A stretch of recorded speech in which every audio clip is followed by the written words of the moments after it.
안녕하세요. 차재영 세무사입니다. 이제 연말정산이 거의 막바지에 이르렀네요.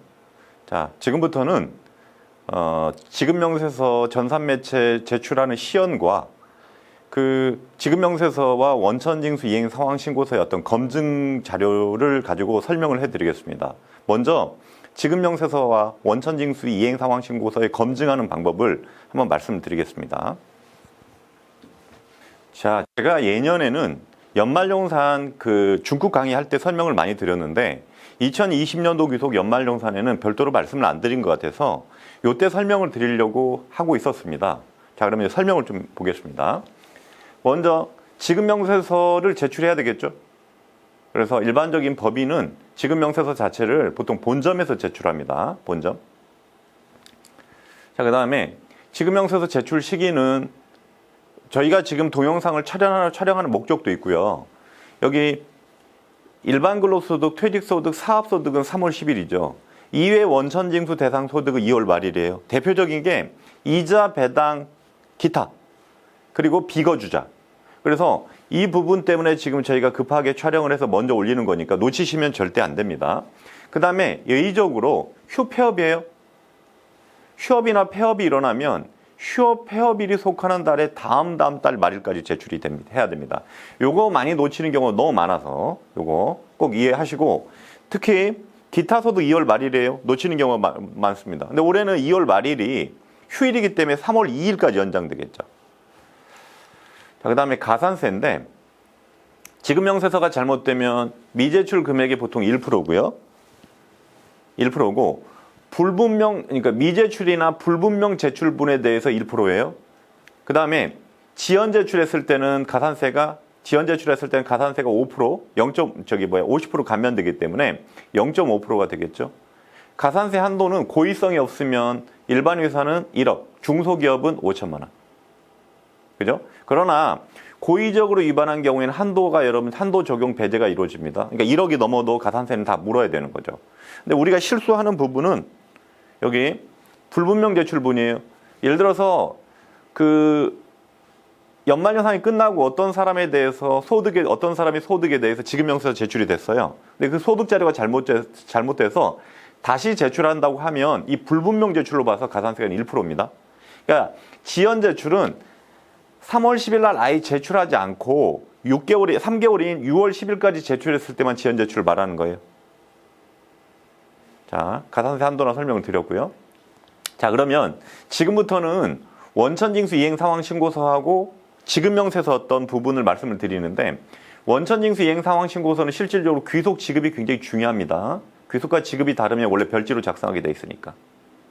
그 다음에 원천징수 이행 상황 신고서는 이 총 지급액이, 근로소득의 총 지급액이 굉장히 중요합니다.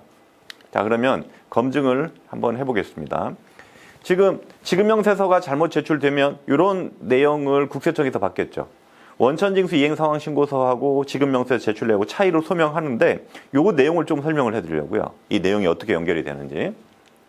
자, 그러면 첫 번째, 우리 그 간이세액표가 적용이 되고 간이세액표에 대해서 원천징수가 이루어지는 부분을 설명을 드리면, 간이세액은 우리 과세되는 근로소득에 대해서 원천징수가 이루어지겠죠. 과세되는 공제대상 부양가족수가 커지면 간이세액도 작아지고요. 그래서 일반적으로 그 과세되는 소득에 대해서 원천징수가 이루어지면 될 것 같고요. 그 다음에 원천징수 이행 상황 신고서는 여기 보시면 여기 칸의 의미가 A01, 02, 03, 04가 있는데, 04가 의미가 있겠죠. 분납 신청을 했을 때만 A05, 06이 활성화되는 거니까. 자, 그러면 A01은 매월 급여 지급액 및 원천징수한 내역을 기재하는 거래요. 그죠? 중도퇴직 A02는 연도 중 중도퇴직자의 연말정산 내역을 기재한대. 이거 중도정산이라는 표현을 쓰죠, 실무적으로는. 세 번째 A03은 일용근로자에게 지급한 일당 및 원천징수액을 기재하게 돼 있고요. A04는 연말 현재 계속근로자에 대한 연말정산 내역을 기재하게 돼 있습니다. 그래서 A04는 여기 그 2월 달 보통 2월 귀속 2월 지급에 대해서 3월 10일 날 제출할 때 연말정산 여러분 내역이 기재가 되겠죠. 자, 그러면 제가 그 A02가 반영되는 부분을 한번 설명을 드리려고요. A02는 어떻게 반영이 되는지. 자, A02는 어떤 회사의 6월 급여 총괄표예요. 6월 급여가 있고 2명이 여러분 퇴직한 사례입니다. 그러면 6월, 지금 6월, 귀속 6월, 그 다음에 여기 10명에 간이세계 10명에 3,320만 원 하고요. 소득세가 120만 원 원천 징수된 상태죠. 그러면 이제 우리가 검증해 봐야 될 게 6월 급여 중에서 지급 총액이 3,500이에요. 3,500. 그죠? 3,500 중에서 그 지급 총액은 3,500인데 총 지급액은 3,320으로 기재가 돼 있어요. 이 금액을 여러분 검증해 봐야 되는데 조금 이따 설명드리겠지만 이 부분은 자, 과세되는 근로소득과 지급명세서에 기재되는 비과세 소득을 포함해서 여기에 기재하는 거예요. 식대와 자가운전 보조금은 비과세도 되고 지급명세서 기재 대상 비과세가 아니에요. 그래서 여기 3,500에서 100과 80만 원을 빼면 3,320이 그 기재가 되는 거고요. 그리고 그만둔 사람 2명의 내역이 여기 뭐 2,310에서 지급명세서 기재 대상 아니 40만 원을 차감해서 기재하게 되겠죠. 이렇게 기재가 되겠죠. 자, 여기서 제가 여러분한테 질문 하나 드리면 6월 달에 그만둔 2명에 대한 6월 급여는 어디에 반영이 돼 있을까요? 6월 급여는 여기에도 반영이 돼 있고요. 여기에도 반영이 돼 있는 겁니다. 그래서 6월 급여는 그 6월 달에 그만두는 사람의 6월 급여는 여기 포함되고요. 중도 퇴사자에는 6월 달 받은 급여를 포함해서 1월 달부터 6월 달에 계속 근로자라고 하면 6월 달까지 받은 급여가 여기 또 한 번 포함이 되는 거죠. 그러니까 요거는 이 단순 합계예요. 이거는 합계는 중요하지 않습니다. 그래서 환급이 일어나서 상계가 이루어지겠죠. 이렇게. 자, 그러면 이제 본격적으로 한번 진행을 해보겠습니다. 지급명세서를 보시면 여기 주연근무지하고 16번 개가 만나는 칸, 이게 과세근로소득이죠. 종전근무지가 있으면 요 금액이 포함해서 제출이 되겠고. 그죠? 여기 보면 비과세 및 감면소득 명세가 있는데 비과세는 엄밀하게 말하면 세금 계산할 때 총급에 반영이 안 되기 때문에 세액 계산에 영향이 없습니다.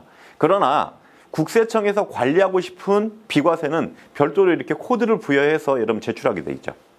요거는 지급명세서 6쪽에 5쪽에 이렇게 지급명세서 기재 대상은 다 이렇게 별도로 표시가 돼 있어요. 그죠? 그래서 우리 입장에서는 이렇게 X로 돼 있는 건 중요하지 않고 O로 돼 있는 게 굉장히 중요해지겠죠. 그래서 O를 여러분 쭉 한번 훑어보겠습니다. 첫 번째 G01이에요. G01의 비과세 학자금이에요. 회사에서 직원들 대학원이나 대학교 보내준 거. 업무와 관련된 요건 지급명세서 기재 대상 비과세예요. 그죠? 그리고 여기 보세요. 여기 자가운전 보조금이에요. 외부 굉장히 많죠. 자가운전 보조금은 비과세도 되고요. 지급명세서 기재 대상이 아닙니다.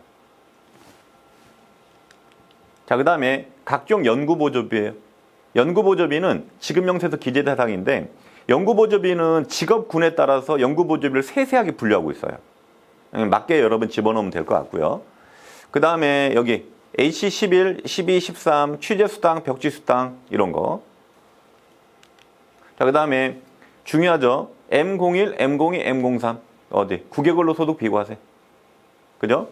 그 다음에 여기 501 생산직 근로자 OT수당 비과세 되고 지급명세서 제출 대상이에요. 그 다음에 P01, P02예요. P01, P02. 그래서 얘는 식대죠. 식대는 지급명세서 기재 대상이 아니에요. 그 다음에 Q01 18-2번 여기 출산 6세 이하 자녀 보육수당 지급명세서 기재 대상 비과세입니다. 그 다음에 여기 R10번 교육기본법 제28조 1항에 따라 받는 장학금 국가근로장학금이죠. 요건 학교에 해당이 되겠죠. 예, 지급명세서 기재 대상입니다. 그 다음에 여기 R11번 얘는 직무발명보상금 비과세 되는 거예요. 그 다음에 여기 벤처기업 여러분 스탁옵션 행사익 비과세도 지급명세서 기재 대상에 얘도 의미가 있겠죠. 그 다음에 우리사주 인출금 비과세. 그 다음에 감면도 일부 여러분 지급명세서 제출 대상이에요. 감면은 대부분. 그래서 여기 대표적인 게 중소기업 취업자 감면, 외국인 기술자 감면. 이런 부분은 지급명세서 기재 대상 비과세다. 아시겠죠? 자, 그러면 지급명세서하고 원천징수 이행 상황 신고서하고 연계되는 걸 간단하게 한번 설명드리겠습니다. 자, 어떻게 연결이 되냐면요. 자, 여기 한백 상사의 대리가 있어요. 이 사람이 기본급은 200, 식대, 자가운전보조금, 6세 이하 자녀보육비, 연구보조비가 있어요. 근데 식대는요, 기본급은 과세고, 식대는 지급명세서 기재대상 비과세가, 기재대상 비과세가 아니에요. 그래서 X 표시했어요. 얘도 X고, 얘는 O 표시했죠. 얘는 비과세 되지만 지급명세서 기재대상이라는 거죠. 그럼 원천세 신고는 어떻게 하는 거냐면, 직원의 급여가 1년간 동일하다고 하면, 여기 200만 원과 원천세 신고할 때 원천징수이행사항신고서 작성 방법을 보시면 200에 지급명세서 기재대상 비과세 10만 원, 20만 원을 더해서 235로 신고하는 거예요. 세액은 어차피 정산될 거니까 많이 중요하지는 않습니다. 이 상태에서 1년 12번 원천징수 신고를 하면요. 230 곱하기 12번 하면 2760이 되겠죠. 이게 지급명세서에서는 어떻게 반영이 되냐면 지급명세서에는 여기 200만 원 곱하기 12번 2400. 이게 여러분 과세되는 여러분 16번 계에 들어옵니다. 그 다음에 여기 10만 원 12번 120. 그 다음에 20만 원 12번 240. 한꺼번에 여러분 360. 그러니까 지금 여기 16번 계 지급명세서 20번 계하고 합치면 이 금액은 무조건 맞아야 되죠. 국세청에서 이렇게 검증한다는 거죠. 맞죠? 상황이 단순하니까 쉽게 보여요. 우리 눈에. 근데 요거를 여러분 조금만 더 확대해 보겠습니다. 제가. 자, 요건 뭐냐면, 그죠? 이게 결국 이렇게 되겠죠? 원천징수 이행상황신고서 기준으로 귀속월로 1월 달부터 12월 달이에요. 그러니까 12장이 될 수도 있고, 14장이 될 수도 있고, 13장이 될 수도 있겠죠. 귀속월로 집계를 하니까. 여기 총 지급액을 더하면요. 지급명세서 우리 회사 전체 직원 4번, 1번부터 끝까지 다 해서 이 16번과 20번 계가하고 무조건 맞아야죠. 근데 실무적으로는 얘가 더 크더라. 왜 크냐면 가장 1차적인 지급명세서 금액이 큰 이유는 종전금이기 때문에 그래요. 우리 여기 A01에는 우리 회사에서 준 것만 반영이 되겠죠. 그래서 종전금이기 때문에 얘가 더 클 수 있고요. 그 다음에 가족학자금이에요. 가족학자금은 자 근로자 본인학자금은 비과세됩니다. 가족학자금은 과세되는데 그 학자금을 줄 때 원천징수를 하면 세액이 너무 많이 떠져서 학자금이 부족할 가능성이 있어요. 그래서 가족학자금은 연말정산 때 보통 반영한다. 그 다음에 세 번째, 연말 일괄 반영한 상여인데 회사가 1년 중에 돈을 주고요. 원천징수를 안 하고 연말정산 때 몰아서 하는 경우가 있어요. 이런 부분 때문에 그런데 1번, 2번은 여러분 합법적인 거고요. 3번은 원칙적으로 가산세예요. 그래서 요 금액이 클 수밖에 없다. 이렇게 반드시 검증해 보셔야 돼요. 그죠? 총 지급액하고 여러분 합계하고요. 자, 그러면 이렇게 원천징수 이행상황신고서하고 원천징수 이행상황신고서하고 지급명세서하고 검증하는 방법이 하나 있고요. 그 다음에 요거는 자 국세청에서 지금 안내하는 방법인데 요거죠. 저기 원천징수 이행상황신고서 A02 하고요. A04를 합계한 금액하고 지급명세서하고 비교하는 거죠. 그죠? 그 다음에 세 번째 요거죠. 세 번째. 자, 요것도 여러분 좋은 방법인데 잘 보세요. A01을 여러분 A01을 1년간 합계해요. 그럼 이 금액이 중간에 그만둔 사람은 A02로 빠져나오죠. 연말정산에 있는 사람은 연말정산한 사람은 A04에 반영하죠. 요게 또 맞아야죠. 그래서 요게 지금 이 부분을 설명하는 게 요거예요, 요거. 그래서 보시면 지급명세서 중도퇴직자 연말정산 계에는 원천징수 이행상황신고서 A02, A04하고 합계하라는 거죠. 자, 이게 요거죠. 그래서 여러분 금액 차이가 너무 크면 반드시 검증해 보셔야 됩니다. 그래서 제가 여러분 추천드리는 방법은 이렇게 한번 검증해 볼 필요가 있어요. 원천징수 이행상황신고서하고 지급명세서하고. 그죠? 그래서 이유를 여러분 이렇게 합당하게 되고요. 여기에 지급명세서에는 여러분 감면소득도 들어오는 거니까 그 부분 비과세하고 감면소득까지 고려해서 합계를 하면 되겠죠. 중소기업 취업자 감면이나 외국인 기술자 감면이 있으면. 그래서 누군가는 연말정산 지금 바빠가지고 소득공제도 중요하지만 누군가는 크게 여러분 반드시 검토해 봐야 돼요. 자, 여기까지 지급명세서하고 원천징수 이행상황신고서 검증하는 방법을 설명을 드렸고요. 지금부터는 제가 지급명세서 제출함 시연을 한번 해보겠습니다. 진행하겠습니다. 자, 저희가 쓰고 있는 회계 프로그램 더 좋은 스마트 A를 가지고 제가 한번 제출 한번 해보겠습니다. 자, 저희는 여기 연말연산 원천징수 영수증 부분에 이렇게 여기 중도, 연말, 총괄로 이렇게 구분이 되어 있어요. 특히 실수 많이 하는 게 연말만 제출하면 안 됩니다. 지급 명세서는 중도 퇴사자. 이거 여러분 제가 사고 사실 너무 많이 봤어요. 그래서 저희 마감할 때 이제 중도 퇴사자 이런 사람 있지 않습니까? 이게 여러분 꼭 들어가야 돼요. 아까 제가 지급 명세서 검증하면 중도 퇴사 다 걸러져 나옵니다. 자, 그러면 저희는 이렇게 마감키가 별도로 있어요. 마감을 하고요. 마감을 하고 이 회사는 근로소득하고요. 사업소득과 기타소득이 있습니다. 저희는 사업 기타소득 별도 마감키가 있어요. 그래서 여기 사업소득 지급 명세서 제출표 해서 여기다 이렇게 마감을 하고요. 그 다음에 기타소득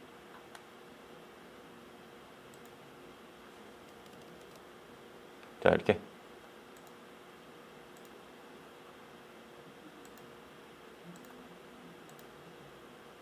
다시 마감하고요. 그 다음에 이거를 이제 전산매체 그 제출 파일로 바꿔주는데 저희는 키가 별도로 있습니다. 이렇게 여기 연말영산 전자 전산매체 신고 이렇게 되어 있습니다. 그래서 돼 있죠. 근데 여기 보시면 여기 구분을 제작할 때 구분을 보시면 근로소득과 근로소득 의료비 기부금이 같이 마감이 돼요. C 파일이죠. 사업소득은 F, 그 다음 기타소득은 G. 자, 그래서 먼저 근로소득을 마감해 보겠습니다. 전산매체 제작. 제작하는데 여기 비밀번호를 넣어야 돼요. 8자리인데 보통 회사 전화번호 넣으면 좋습니다.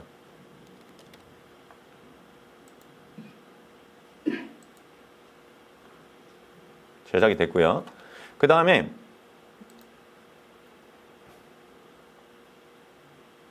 사업소득도 제작해야 되겠죠. 사업소득 제작.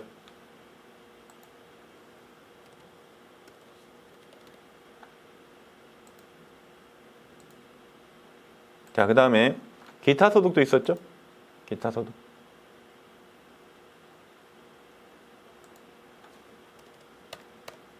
제작.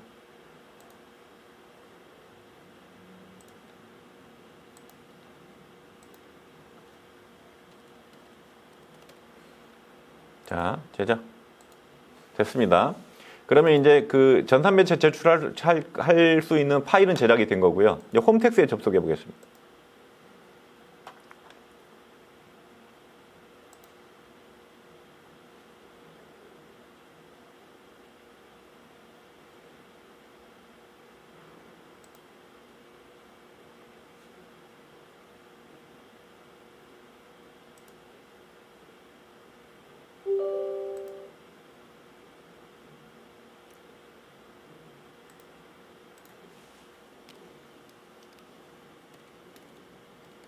꼭 회사 인증서로.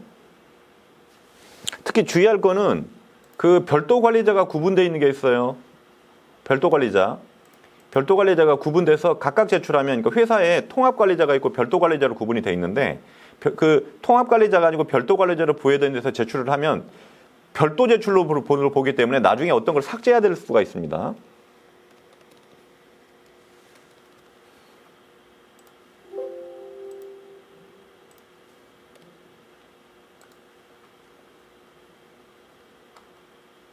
자, 여기 보시면 홈택스 메인 화면인데 여기 보면 신청 제출란이 있어요. 신청 제출란에 여기 있습니다. 여기. 그래서 근로소득부터 제출해 보겠습니다. 근로소득의 지급 명세서. 자, 여기서 주의점은 기타소득 기부금 명세서가 과거에는 별도 파일로 제출이 됐는데 이제는 근로소득 지급 명세서 서브 레코드로 들어와 있죠. 그래서 같이 제출이 되는 거예요. 기부금은. 자, 이제 해보겠습니다. 자료 제출도요. 아마 여러분 모든 회사들은 죄송합니다. 근로소득에 들어가면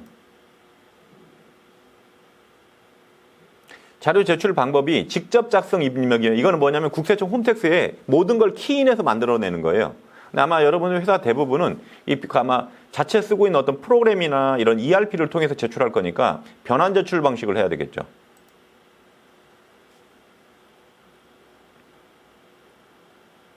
하고요. 아까 제작한 파일을 찾으시면 됩니다. 근로소득이 C였죠? C. 여기.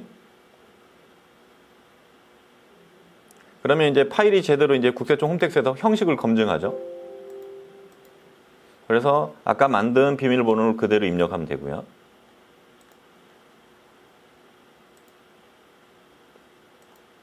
형식 검증하면 내용 검증으로 들어오시면 돼요. 확인하고. 자, 그러면 정상 납세자 수로 파일이 제작이 됐죠. 이렇게 제출하시면 됩니다. 자, 여기서 중요한 점은 지급명세서 제출은 기존 파일을 대체하는 방식이에요.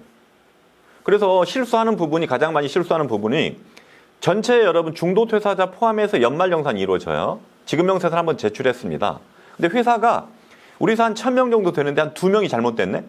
그러면 2명 거를 고치고요. 2명 것만 제출하는 경우가 있어요. 그러면 나중에 그 1000명 중에서 998명의 파일은 삭제되는 문제가 생기는 겁니다. 근데 지급명세서 제출할 때 기존 제출한 파일을 삭제하고 새로운 파일이 제출이 되다 보니까 마지막에 이제 우리는 실제로는 1000명 제출하고 수정해서 2명을 제출하다 보니까 998명이 삭제되는 문제가 있었을 때 국세청에서 좀 봐주고 싶어도 제출한 내역이 없어서 문제예요. 이런 경우에는 그러니까 무조건 지급명세 제출하면 종이 아깝다 생각하지 마시고 요거 반드시 출력해 놓으세요. 왜냐하면 나중에 근거가 이거밖에 없으니까 이거 가지고 제가 가산세 피해나가는 걸 너무 많이 봤습니다. 그래서 접수증을 반드시 출력해놔라. 자, 그러면 저기가 끝났어요. 근로소득 지급명세 제출이 끝났습니다. 자, 그 다음에 이제 다른 데로 가야 되겠죠. 자, 신청 제출에 근로소득. 이번에는 의료비 제출해야 되죠. 기부금이 명세서가 별도로 있는데 이거 클릭해 보면요. 옛날에 기부금 명세서를 옛날에 별도로 제출했을 때 언제예요? 2016년도 이전 것만 수정해서 제출할 수 있는 거지 지금은 안 됩니다. 기부금 별도로 제출하는 거 아니다. 자, 근로소득. 자, 의료비로 가겠습니다. 의료비는 아까 설명이 잘 안 됐는데 의료비 제출 파일은 CA로 돼 있어요. CA.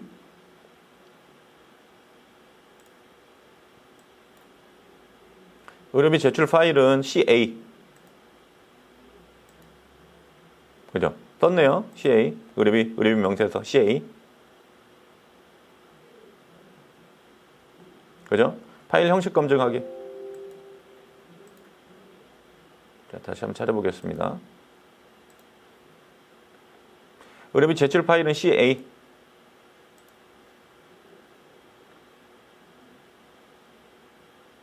그죠? 파일 형식 검증하기. 자, 아까 만든 암호.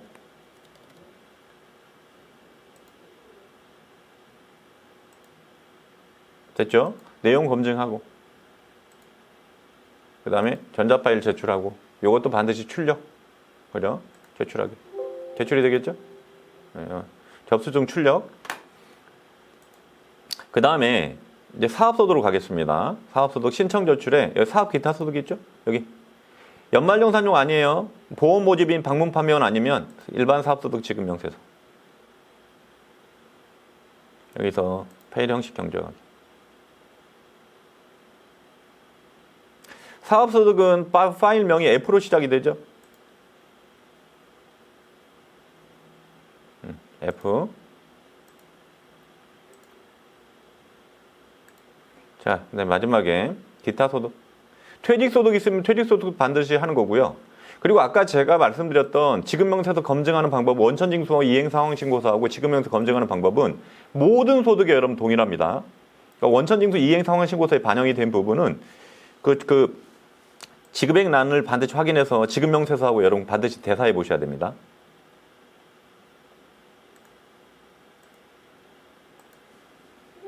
자, 이렇게 하면 마무리 되는 거죠. 그래서 반드시 접수증 출력해 놓으시고요.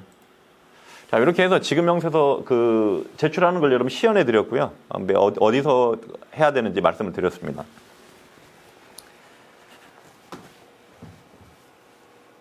강의는 여기서 마무리할 건데, 제가 여러분한테 지금 당부드리고 싶은 말은, 지급명세서 제출 기한이 3월 10일이에요. 근데 3월 10일까지 기다리지 마시고 계속 제출해 보는 겁니다. 3월 10일 날 한꺼번에 제출을 하다 보면 오류가 나와서 여러분 그 오류를 잡는 데 시간을 허비하는 경우가 굉장히 많아서, 그래서 지금 연말연산 마무리되면 계속 한번 제출해 보는 것도 굉장히 중요할 것 같습니다. 강의는 여기까지 마무리하고요. 나중에 계정세법 프리뷰 때 뵙겠습니다. 수고하셨습니다.